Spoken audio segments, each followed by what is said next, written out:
Welcome back, my beautiful student. In this section, I'm going to talk about Python datetime. Unlike other programming language, date in Python is not a data type of its own, but we can import a module named datetime to work with date as a date object. So let's quickly consider an example. So let's import the datetime module and display the current date. So to do that, import datetime. So now we can use datetime. Then we can call a method which is datetime.now.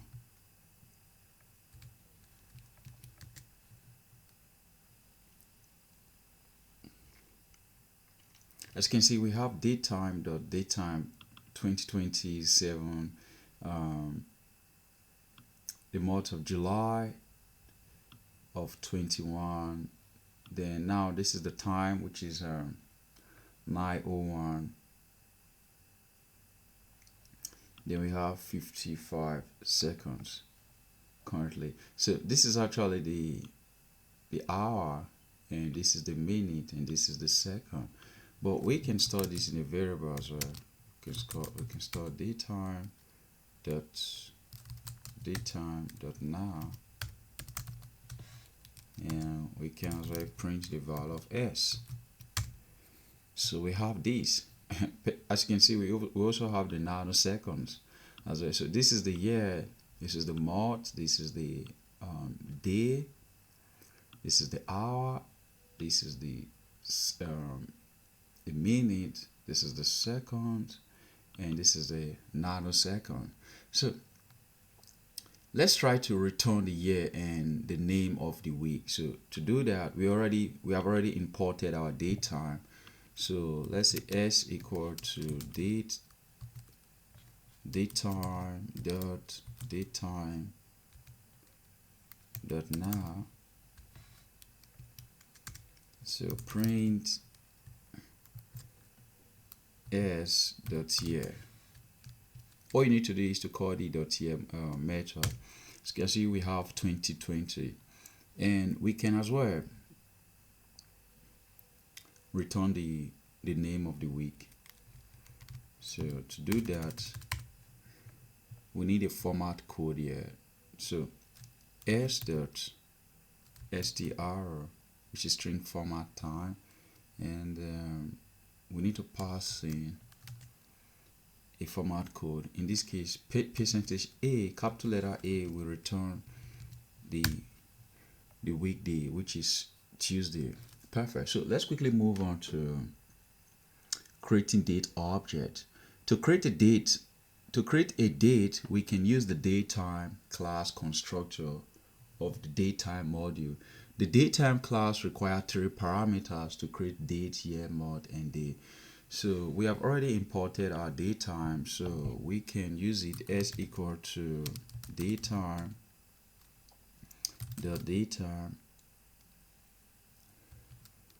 and all we need to do is to pass in our 2020, let's say the month of 6 and 16, and see. So now we can print the value of s. Print, that was an error, value of s. So as you can see, we have this date printed out. So let's quickly talk about the strf string method. The strf string method, which is this strf time string method, takes one parameter. You always take one parameter, which is the format, to specify the format of the return string. So let's quickly display the name of the mod. To display the name of the mod, first we need to import the datetime. So now let's store our date. So let's quickly create a date. Datetime. So supposing we are in 2021, for instance, and then the month of January, let's say January 2nd. So now print dot s dot now wants to call the method strf time method, which is the string time format. So to display the mod, the legal code, the legal format code is percentage b.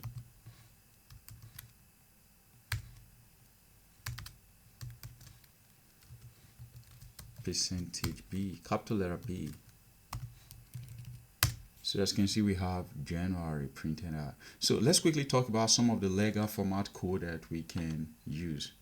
So if you want to print the weekday short version, so all you need to do is to use the percentage small letter a. As you can see, we have Saturday. This will be Saturday. So but let's quickly let me try to set it to the current time of this recording, 21 so of 2020. So and now as you can see, we have Tuesday, which is correct. So how can we print the full version? It's very easy. Instead of using the small letter a, you can use the big letter a. We have Tuesday. So what about the mod? For the short version, for the mod, as you can see, percentage capital letter B will give us July, and the small letter of a will give us the short version as well. So what about the year? Yeah, the year is same thing apply, but in this case, the small letter y will give us the short version, and capital letter Y will give us the full version. So thank you very much for taking your time for watching this video, and see you in the next section. Bye.